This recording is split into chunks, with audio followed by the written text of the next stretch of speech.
What's up, everyone? Here I'm back again for you all, representing today the paper discussion. आज मैं आप लोग के लिए पेपर डिस्कशन का सॉल्यूशन लेकर के आया हूं, जो कि 12th के आईएससी बोर्ड में फिजिकल एजुकेशन के क्वेश्चंस पूछे गए थे। तो जैसे कि मैंने कुछ इंपॉर्टेंट क्वेश्चंस बताए थे 2 दिन पहले, थ्योरेटिकल पार्ट के भी और गेम्स पोर्शन के भी, most of them are in this question paper again. जैसे कि 10th में था वैसे ही यहाँ पर भी हुआ है कि जो इंपॉर्टेंट मैंने बताए हैं वो यहाँ पर आए हैं। तो आई होप सबको मजा आया होगा करने में। जो जो टॉपिक्स आपके लास्ट मोमेंट पे इंपॉर्टेंट आपको पता चले वो भी यहाँ पर आ चुके हैं। तो चलिए आइए जल्दी से डिस्कस कर लेते हैं सेक्शन ए 15 मार्क्स। अभी मजा आएगा ना भिड़ो। तो पहला क्वेश्चन था कि एक एथलीट है जो स्टिमुलेंट कंज्यूम करता है बिफोर नेशनल कंपटीशन में। तो इसके ऑप्शन दिए हैं WADA, NADA, नार्कोटिक्स और AFI। तो नेशनल कंपटीशन की बात थी तो इसका आंसर होगा NADA। Cyclic tournament, one team is kept static and other teams are. बाकी हम टॉप राइट कॉर्नर पे 1 को फिक्स कर लेते हैं और उसके बाद साइक्लिक वे में यानी कि रोटेशन इन अ क्लॉकवाइज वे में हम मैचेस कंडक्ट कराते हैं। तो इसका आंसर रोटेटेड क्लॉकवाइज हो गया। आइडेंटिफाई द फ्रैक्चर की एक पिक्चर आई है, उस बेस पे करना है। बहुत से लोगों ने गलती करी है कि भाई ऑब्लिक लगा दिया है। आपको यहाँ कहाँ ऑब्लिक दिख रहा है भाई? स्लैंट तो कहीं फ्रैक्चर है ही नहीं, सीधा सीधा फ्रैक्चर है। तो इसमें ऑप्शन एक ही बच रहा है, दैट इज ट्रांसवर्स फ्रैक्चर। तो ये फ्रैक्चर्स के बारे में मैंने इंपॉर्टेंट क्वेश्चन में बताया था और देखो उसमें से एक क्वेश्चन यहाँ आ गया। पिक्चर स्टडी बताई थी, उसमें से ही देखो पिक्चर स्टडी आई है। तो ट्रस्ट द प्रोसेस मैंने पहले भी कहा था और आज भी कह रहा हूं कि भैया अभी भी सब्सक्राइब नहीं किया है तो आगे के लिए सब्सक्राइब कर लो। फिजिकल एजुकेशन के साथ साथ कॉमर्स स्ट्रीम की भी कई सारी आने वाली वीडियोस हैं जो आप लोग को देखने को मिलेंगी by Sameer Shakir. So stay tuned till then. Now आगे बढ़ते हैं। Which one of the following is a disorder by lack of sleep. Sleep की वजह से जो प्रॉब्लम होती है वो इंसोम्निया की होती है, जो कि इन 4 ऑप्शंस में से राइट आंसर है। एक पिक्चर स्टडी आई है, देखो यहाँ पर ट्रेनिंग मेथड से रिलेटेड क्वेश्चन पूछा गया था। ये पिक्चर दी है और मैंने स्पेसिफिकली उस दिन बताया था जब इंपॉर्टेंट थ्योरी बता रहे थे कि भाई पिछली बार वेट ट्रेनिंग आ गया है तो इस बार सर्किट ट्रेनिंग और वार्म अप पढ़ के जाना। आ गया लो भाई। तो अब इसमें 4 ऑप्शन है, फार्टलेग, इंटरवल, प्लायोमेट्रिक और सर्किट। तो देखो भाई सर्किट ट्रेनिंग का यहाँ पर ऑप्शन सही है। रीजन एजर्शन वाले क्वेश्चन में था, reason that assertion is regular physical activity helps in reducing the risk of cardiovascular endurance. हाँ ठीक है भाई, तर्क सही है बिल्कुल। रीजन क्या कह रहा है? Physical activity strengthen the heart muscle. ठीक है, कार्डियोवास्कुलर की बात है तो हार्ट मसल ही हमारी इंप्रूव होगी, अच्छी होगी एंड इंप्रूव ब्लड सर्कुलेशन। तो ये भी आंसर बिल्कुल सही है। तो assertion and reason both are correct and reason is a correct explanation of assertion. तो इसका आंसर ए हो गया। अब आ जाते हैं फिल इन द ब्लैंक्स में। तो पहला आंसर जो था, in a dash tournament each team has to play with every other team twice. अब यहाँ पर देखो ट्वाइस की बात हो रही है तो मतलब ये लीग बेसिस पर होना है। अगर कुछ लोगों ने लीग टूर्नामेंट आंसर लगा दिया है तो मे बी पॉसिबल कि एग्जामिनर आपका आंसर सही कर दे, क्योंकि यहाँ पर क्वेश्चन में बोर्ड पे डिपेंड करता है कि बोर्ड ने क्या स्कीम में भेजा है। अगर देखो लीग भेजा होगा तो आंसर सही हो जाएगा, वरना आंसर मेन जो है वो डबल लीग है। Next is specialized device splint was design by. Splint की बात हुई थी लोअर लिम्स में, मैंने थ्योरेटिकल पोर्शन में बताया था थॉमस के बारे में, थॉमस स्प्लिंट के बारे में। देखो इसका आंसर आ गया थॉमस ह्यूज ओवन, जिसके बारे में यहाँ पे पूछा गया। Answer will be Thomas H Owen. Next is father और founder of Olympic games after a long gap. तो जब मॉडर्न ओलंपिक्स इंट्रोड्यूस हुए थे 1896 में और उसकी मीटिंग हुई थी 1894-95 के बीच में, तो इन्होंने किया था, that is Baron Pierre de Coubertin. ये भी आंसर मॉडर्न ओलंपिक्स से रिलेटेड था तो ये आ गया यहाँ पर। Next is combined and coordinated use of medical, social and educational vocational measures for training. Training की बात हो रही है जहां पर हमारे सारे एस्पेक्ट्स डेवलप होते हैं, that is called as a sports training. तो भाई ये सारे आपके FIB MCQ हो गए। बाकी क्वेश्चन था ओरल हाइजीन का, वो तो बहुत सिंपल है, यानी कि हमें मुंह की सफाई करनी, दैट इज ओरल हाइजीन। बहुत से लोगों ने इजिली लिखा होगा। Extramurals those who the activities played outside the walls, means outside the one institution. जैसे कि इंटर स्कूल होता है, that is called as extramural. Inter house नहीं, इंटर स्कूल की बात कर रहा हूँ। फिर बाय के इंपॉर्टेंसेस पूछ लिए, क्या सिग्निफिकेंस है। कल्चर के बारे में दोबारा रिपीट हो गया है, लास्ट ईयर भी था कल्चर हेरिटेज। और फिर आ गया देखो शॉर्ट फॉर्म में आया एब्रीवेशन एक्सपैंड IOC। मैंने थ्योरेटिकल में इंपॉर्टेंट क्वेश्चन बताया था कि IOC, IOA, NSNIS, साई ये सब पढ़ के जाना। IOC, IOA के बारे में देखो ज्यादा आया है। तो IOC is international Olympic committee, ये फॉर्म हुई थी 1894 में।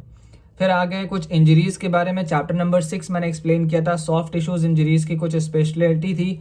यहाँ पर देखो आया है एंकल की एक पिक्चर दी हुई है, दैट इज ट्विस्टेड एंकल। जब एंकल ट्विस्ट होता है तो बेसिकली इंजरी कौन सी होती है, लिगामेंट की। तो लिगामेंट की इंजरी का नाम हो गया स्प्रेन। स्प्रेन के बारे में नाम बताना था और उसका आपको 3 कॉजेज और ट्रीटमेंट बताने हैं। तो बहुत सिंपल सी चीज़ें हैं। कॉजेज क्यों होता है, बिकॉज ऑफ इम्प्रॉपर शूज होता है, बिकॉज ऑफ इम्प्रॉपर सरफेस होता है, इम्प्रॉपर टेक्निक्स एंड टैक्टिक्स होता है, इम्प्रॉपर स्किल की वजह से होता है, राइट, इम्प्रॉपर और बिफोर वार्म अप आप चले जाओ कोर्ट पे तो उसकी वजह से हो जाता है। ट्रीटमेंट क्या है कि उसमें आपको प्राइस मेथड को ऑप्ट करना है, ठीक है। ये आपके हो गए जो कि सब बताए हुए क्वेश्चंस में से आए हैं। मोस्ट प्रोबेबली सारे 90-95% देखो फंसा है।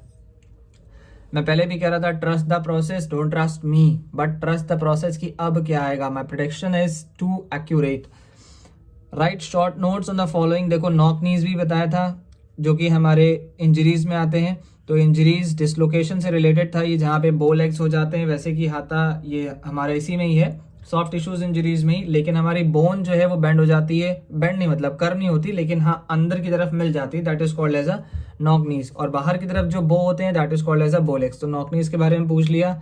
ड्रॉपलेट इन्फेक्शन जो था ये था रिलेटेड टू कम्युनिकेबल डिजीजेस। उसमें से एक कॉज है कि हमारी कम्युनिकेबल डिजीजेस कैसे होती हैं, वो है ड्रॉपलेट इन्फेक्शन, जैसे कि स्नीजिंग, कफिंग वगैरह से, जो एयर में आने से, हमारा कांटेक्ट होने से हमारी बॉडी में डिजीजेस ट्रांसमिट हो जाती हैं। चलो खैर ये भी इजी था। बहुत इंपॉर्टेंट सावधान इंडिया सवाल बताया था कि ये 110% आना ही आना है, करियर्स इन स्पोर्ट्स। तो देखो करियर इन स्पोर्ट्स का सॉफ्टवेयर इंजीनियरिंग का आ गया, देखो यहाँ पर लास्ट ईयर कोई भी क्वेश्चन नहीं था, अब आया है। Next is professional and amateur में आपको डिफरेंस बताने थे, तो इनमें से आपकी चॉइसेस थी। खैर आपने जो भी किया हो बहुत इजी क्वेश्चन आया है, पेपर फॉर्मेट भी अच्छा है। और यहाँ पर प्रोफेशनल और एमेच्योर में मेनली डिफरेंस ये है कि एक को हाईली पेड होता है जो प्रोफेशनल होते हैं, एमेच्योर को पेमेंट नहीं होता, वो सिर्फ अपने लव और एंथुजियाज्म के लिए खेलते हैं, लेकिन उनको पेमेंट नहीं मिलता, अपनी तरफ से पैसा लगाना पड़ता है, right. This is the basic difference. और इसके बाद एक क्वेश्चन 4 था जहाँ पर 13 टीम्स का फुटबॉल टूर्नामेंट के बारे में पूछा था। अच्छा यहाँ पे क्वेश्चन ट्रिकी क्या पूछ लिया, दैट कि टाइम एंड बजट के कॉन्स्ट्रेंट होने की वजह से कौन सा टूर्नामेंट होगा और उसका फिक्सर बनाओ। भाई टाइम कम है, 2 दिन का टाइम है, फुटबॉल मैच बहुत लंबा होता है, तो अगर हम 13 टीम का भी फिक्सर कराएंगे तो हम कहो कम से कम 2 दिन तो लगेगा, और नॉकआउट बेसिस पर ही चल पाएगा। ये लीग तो चला ही नहीं सकते, क्योंकि अगर हम सबके मैचेस कराने लगेंगे तो फिर 4-5 दिन लग जाएंगे। That is why this is a knockout tournament, और आपको इसका फिक्सर बनाना था। चलो ये भी इजी है, मैंने नॉकआउट फिक्सर का भी एक हिंट दे दिया था, एक क्वेश्चन करा दिया था जिसमें मोस्टली सारे टॉपिक्स कवर थे, और बोला था 100% कुछ ना कुछ आना है, या तो आपका लीग में से एक पार्ट आएगा, स्टेयरकेस या टैबुलर, या तो नॉकआउट आने ही वाला है। टैबुलर तो आया ही नहीं, और मैंने बता भी नहीं पाया था क्योंकि उस टाइम इतना शॉर्ट टाइम पीरियड था, तो अब आ गया आपका लिए बेनिफिटेड था। Next is causes of sports injuries. बहुत सारे कॉजेज होते हैं, अभी जैसे कि यहाँ पे स्प्रेन वाले में क्वेश्चन में था, सेम वही यहाँ पर है। तो आपको कॉमन चीज़ें मिलेंगी स्पोर्ट्स इंजरीज में, because of improper warm up, because of improper conditioning, and because of improper surfaces, because of poor sports equipments, right, illness, any other diseases, इन सारे कॉजेज की वजह से आपको इंजरीज हो सकती हैं। आईओए का क्वेश्चन देखो आया है, आईओसी आईओए बताया था कि कुछ ना कुछ जरूर आएगा 100%, और वो आया आईओए के बारे में, और उसके फंक्शंस पूछ लिए गए। तो that is Indian Olympic association 1927 में स्टैब्लिश हुआ, और इसके कई फंक्शंस थे जैसे कि आईओसी के होते हैं, बट ये सिर्फ इंडिया लेवल के लिए। हेल्थ एजुकेशन आ गए, इसके कुछ प्रिंसिपल्स हो गए कि हेल्थ एजुकेशन क्या है, नॉलेज के बारे में है। और इसके बाद जनरल प्रिंसिपल्स पूछे थे, तो जनरल प्रिंसिपल्स में मेनली ये था कि आपको क्या पॉलिसीज ध्यान में रखनी है। तो पॉलिसीज ये है कि भाई हमें टाइम का ध्यान रखना है, बजट का ध्यान रखना है, लोगों का इंटरेस्ट ध्यान रखना है, स्किलफुल पर्सनस को निकालना है, ठीक है, और लोगों को कम से कम टाइम पीरियड में ज़्यादा से ज़्यादा टूर्नामेंट प्रोवाइड कराना है, बेस्ट अपॉर्चुनिटीज़ देनी है, और बेस्ट प्लेयर्स निकालने हैं, अच्छी स्किल को इम्प्रूव कराना है। तो ये सारी चीज़ें हमारे लिए किसके अंदर आती हैं, सब मोस्ट प्रोबेबली आती हैं जनरल प्रिंसिपल्स के अंदर। तो भाई थ्योरी का मोस्ट ऑफ द पार्ट जो है इंपॉर्टेंट क्वेश्चंस में से फंसा है और वो आ गया। अब आते हैं फुटबॉल के क्वेश्चंस में। आज जब मैंने क्वेश्चन पेपर डिस्कस किया तो थोड़ा जल्दी टाइम होता है, तो कुछ गलतियां सामने आई हैं जो बच्चों ने मोस्टली कॉमनली यहाँ पे करी हैं। इन बातों को ज़रा देखें। भाई 3 प्री मैच ड्यूटीज़ तो मोस्टली लिखी दी होंगी रेफरीज की, या रेफरी का काम क्या है कि वो टॉस कंडक्ट कराता है, और प्लेयर्स की ड्रेसेस को चेक करता है, प्लेयर्स के बाकी इक्विपमेंट्स को चेक करता है, नेल वगैरह चेक करता है, ये सारी चीज़ें, स्टॉकिंग्स चेक करना, शूज़ चेक करना, और कैप्टन्स के बीच में टॉस कराना, ग्राउंड फैसिलिटीज़ को चेकअप करना कि सारी चीज़ें प्रॉपरली हैं, गोल पोस्ट फिक्स्ड है कि नहीं है, नेट लगा है कि नहीं है, लाइंस प्रॉपरली मार्क्ड हैं कि नहीं है, ये सब प्री मैच ड्यूटीज़ हैं। तो ये तो ईजी था। खैर, अब जो क्वेश्चन आया 1 नंबर का, वो मोस्टली लोगों ने गलत किया है। What will be the decision of referee if the goalkeeper handles the football outside the penalty area. यहाँ पे कीवर्ड क्या है? आउटसाइड। अगर देखो भाई, गोलकीपर अपने पेनल्टी एरिया से बाहर बॉल पकड़ता है, हैंडल कर लेता है, तो डायरेक्ट फ्री किक मिलेगा। लेकिन अगर वो उसके अंदर करता है किसी प्लेयर के थ्रू डायरेक्टली पास होने पर, तो इनडायरेक्ट फ्री किक मिलेगा। तो मोस्टली लोगों ने डायरेक्ट फ्री किक लिखा है, बट यहाँ पर क्या होगा? Indirect free kick. Next question जो था, that a player attempts to score a goal during the game, the goalkeeper saves the goal but the ball reflexes and goes out of the goal line. What will be the decision of referee? It should be a direct free kick. It should be corner kick, because यहाँ पर जो गलती हो रही है वो defending team के goalkeeper से गलती हुई है। तो यहाँ पर क्या आंसर आएगा? This will be a corner kick.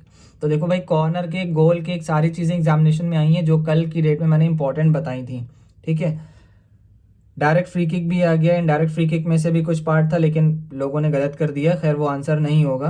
यहाँ पर आपको डायरेक्ट फ्री किक की कुछ सिचुएशन बतानी है, जो कि एक तो यहाँ पे दे रखी है बी पॉइंट में, और उसके अलावा भी थी कि मैंने बताया था pushes an opponent, spit on opponent, bite an opponent, trips an opponent, tackles an opponent, hit an opponent. ये सारी चीज़ें हमारी किस में है? डायरेक्ट फ्री किक के अंदर आती हैं। फिर था नेक्स्ट आपका ये, explain each of the following terms, that is quarter circle and goal kick. भाई, गोल किक तब मिलता है जब अटैकिंग टीम गलती करती है, और क्वार्टर सर्कल वो सर्कल होते हैं जो बाउंड्री फील्ड में हर एक कॉर्नर पर होते हैं। तो उनका पोर्शन होता है 1/4, जो कि कॉर्नर किक के लिए अवॉर्ड करने की जगह होती है, that is called as a quarter circle. Next आ जाए क्रिकेट में। क्रिकेट में भी कुछ क्वेश्चंस आए हैं, जैसे कि डक का क्वेश्चन आया है, और आपका बॉल टेम्परिंग आया है, बाय लेग बाय के क्वेश्चन आए हैं, और डिसमिसल की अपील का क्वेश्चन आया है। ठीक है, तो भाई सबसे पहला क्वेश्चन पूछा है प्रोटेक्टेड एरिया क्या है? Protected area is also called as a danger area where the batsman and the bowler are not allowed to run on that pitch. तो वो एरिया जो होता है वो 5 फीट लेंथ में होता है और 2 फीट थोड़ा सा ब्रेथ में होता है। नेक्स्ट सेकेंड क्वेश्चन था कि अगर बॉल की एडवांटेज लेनी हो, that means a player changes the condition of a ball for taking an advantage, what will be the term use to denote such practice? That is ball tampering, क्योंकि आप ball की condition को change कर रहे हो, altering the condition of a ball. Next है, during a match a batter misses a stroke and the ball hits her body, she runs for a score, what will be the signal of the umpire? देखो, body में कहीं पे भी लगे, ठीक है, accept gloves, तो उस सिचुएशन में वो कहलाता है लेग बाय रन। अगर ले लिया तो भी लेग बाय रन, अगर बाउंड्री निकल गई तो भी लेग बाय रन। फिर आते हैं नेक्स्ट सब्स्टिट्यूशन, और इसके 2 सर्कमस्टांसेस बताने हैं। सब्स्टिट्यूशन का मतलब होता है when any fielder is to be changed by any fielder who is inside the circle. Circle means boundary line. अब यहाँ पे उसने पूछा है 2 सर्कमस्टांसेस बताने हैं कि कहाँ पर हम सब्स्टिट्यूशन करते हैं। When any player gets injured, serious injury, और any players get dead, that is why we need to substitute the player. But ये मेनली जो है वो नॉर्मल सब्स्टिट्यूशन पावर प्ले के बाद होता है, और अगर कोई इमरजेंसी आ जाती है तो वो पावर प्ले के अंदर भी कर सकते हैं। Next is endless any 5 national tournaments of cricket in India. अब जैसे इसमें दुलीप ट्रॉफी है, और आपकी रणजी ट्रॉफी है, विजय हजारे ट्रॉफी है, तो ये सारे ट्रॉफीज जो है वो बेसिकली नेशनल टूर्नामेंट्स के ट्रॉफीज़ के अंदर आते हैं। तो आपको इन्हीं के बारे में लिखना था, ईरानी ट्रॉफीज़ वगैरह ये सब इसी में आएंगे।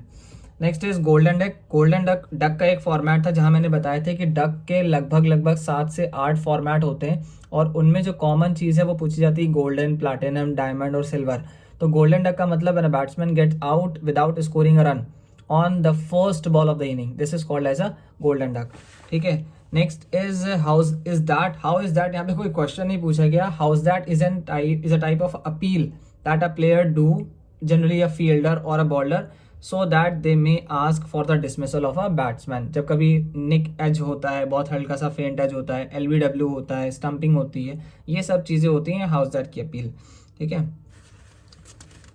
नेक्स्ट इसके बाद आ जाए लास्ट बैडमिंटन में। भाई तो बैडमिंटन में भी कुछ चीज़ें आई हैं, लेकिन ISC ने बैडमिंटन में कुछ चीज़ें अधूरी पूछी हैं, तो मैं वो अभी आपको बताता हूँ। ठीक है, तो हो सकता है अगर काउंसिल इसमें कुछ रिलैक्सेशन दे दे, कुछ लीनियंसी आप लोग के लिए मिल जाए तो बहुत अच्छी बात है, नहीं मिलती तो कोई बात नहीं, जब एग्जामिनर्स चेक करेंगे तो देखते हैं क्या क्या आपके लिए बेनिफिट्स होते हैं।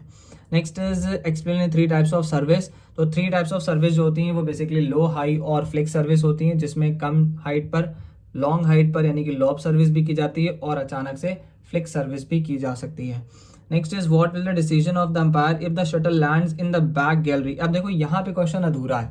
क्वेश्चन कह रहा है कि if it lands in a back gallery eight the time of service. अरे भाई ये सिंगल्स की बात पूछ रहे हो कि डबल्स की बात पूछ रहे हो, कुछ मेंशन नहीं है, तो ये आपको खुद से मेंशन करना है। सिंगल्स में इन होगी अगर वो बैक गैलरी में गिरे at the time of service, और अगर डबल्स में at the time of service गिरती है तो that will be called as out, that is fault. Next is while serving a player misses the shot. अब ये भी क्वेश्चन अधूरा है। यहाँ पे पूछा है while serving a player misses the shot. अब ये प्लेयर कौन है, ये रिसीवर है कि सर्वर है, ये मेंशन नहीं है। तो आपने अगर सर्वर के लिए लिखा है लेट, तो आंसर सही होना चाहिए सर्वर के हिसाब से। अगर रिसीवर के हिसाब से लिखा है तो रिसीवर के लिए फॉल्ट हो जाएगा और पॉइंट सर्वर को मिल जाएगा। तो इन दोनों आंसर्स के दो आंसर निकलते हैं। अब एग्जामिनेशन की मार्किंग स्कीम में क्या रिजल्ट आता है ये तो भाई टीचर जब वहाँ जाएंगे, मैं वहाँ जाके चेकिंग करूंगा तो ही पता चलेगा। ठीक है, नेक्स्ट क्वेश्चन था 4 types of grip in badminton. देखो यहाँ पर बैडमिंटन की ग्रिप पूछी है, कंडीशनल क्वेश्चन था, थोड़ा सा लॉजिकल बेस था। बैडमिंटन पूछ रहा है तो बैडमिंटन की ग्रिप पूछ रहा है ड्यूरिंग द मैच। हम मैच के दौरान बार बार शटल तो नहीं चेंज करते, तो शटल की ग्रिप पूछता। जब बैडमिंटन की पूछ रहा है तो यहाँ पर बैडमिंटन को होल्ड करने की ग्रिपिंग है, जिसको हम लोग जनरली 2 पढ़ते ही हैं, होती 4 है। That is forehand, backhand, bevel grip and pan handle grip. जिन लोगों ने 4 लिखी है उनके पूरे नंबर आएंगे, जिन लोगों ने 4 नहीं लिखी है उनके हो सकता है कुछ नंबर डिडक्ट हो जाएं। फिर थे कुछ टर्म्स जो कि आपको एक्सपैंड करने थे, जैसे BWF। तो BWF का होता है बैडमिंटन वर्ल्ड फेडरेशन। BAC है बैडमिंटन एशियन कॉन्फेडरेशन। फिर है BCA, तो ये है अफ्रीका का, badminton confederation of Africa. BAI है तो इंडिया का है, बैडमिंटन एसोसिएशन ऑफ इंडिया। और ये SABF क्या है ये तो मुझे अभी भी नहीं पता, सर्चिंग में है, बट आई डोंट नो कहाँ से पूछ लिया, क्या पूछ लिया। ये SABF साउथ अफ्रीका का है कि कहाँ का है हमें खुद नहीं मालूम। Next is would shot. Would shot आज सुबह मुझसे एक बच्चे ने पूछा था सर वुड शॉट क्या होती है। वुड शॉट का मतलब होता है जहां पर आपके रैकेट के फ्रेम में ही शटल लगे और ओपोनेंट की तरफ चली जाए, this is called as a wood shot. अब उसमें पॉइंट मिले या ना मिले उससे कोई मतलब नहीं है, बट शॉट होती है जहां रैकेट के शाफ्ट या उसके फ्रेम जो ओवल शेप होता है, आइसोमेट्रिक शेप होता है, उस रैकेट के पॉइंट पर लग जाए। Next is short service line. ये तो बहुत कॉमन सी चीज़ है कि जहां पर हमारी सर्विस की एक लिमिटेशन हो कि उस लाइन से पहले आपको सर्विस नहीं करनी है, that is of 6 feet 6 inches, this is called as a short service line. तो देखो भाई मैंने पहले भी कहा था कि भाई मुझ पे ट्रस्ट कर लो, जो चीज़ें मैं प्रेडिक्ट करके बता रहा हूँ कि एग्जामिनेशन में आने वाली हैं वो आई हैं और वो पेपर में दिख रही हैं। क्लास 10th में भी ऐसा ही था, क्लास 12th में भी ऐसा ही है। तो भाई फ्यूचर के लिए जो अभी भी लोग पीएड पढ़ रहे हैं या आगे पढ़ेंगे, मुझे फॉलो अप कर लें, मेरी गाइडलाइंस को फॉलो करते रहें। इंस्टाग्राम पे भी मेरा चैनल है मस्कुलर समीर के नाम से, वहाँ भी अपडेट रहें। हेल्थ एंड फिटनेस के बारे में वहाँ पे भी अपडेट होता है, और आगे चल के कुछ एजुकेशन की भी पॉलिसीज़ वहाँ पे अपलोड करते रहेंगे। एजुकेशन से रिलेटेड बहुत सी चीज़ें आपको हमारे चैनल पे यूट्यूब में भी मिलेंगी और इंस्टाग्राम पे भी मिलेंगी। तो till then take care all of you, wish you all the best for your result. तब तक के लिए मेरा चैनल सब्सक्राइब करे रहें, लोगों को शेयर कर दें, बस आपको ज़्यादा मेहनत नहीं करनी, अगले 3 लोग को भाई शेयर कर दो और उनसे कहो सब्सक्राइब कर लें, वो भी शेयर कर दें। तो ऐसे करते करते प्रमोट हो जाएंगे और आप लोग के प्यार रहा तो आगे बढ़ते चले जाएंगे। ठीक है, till then take care all of you.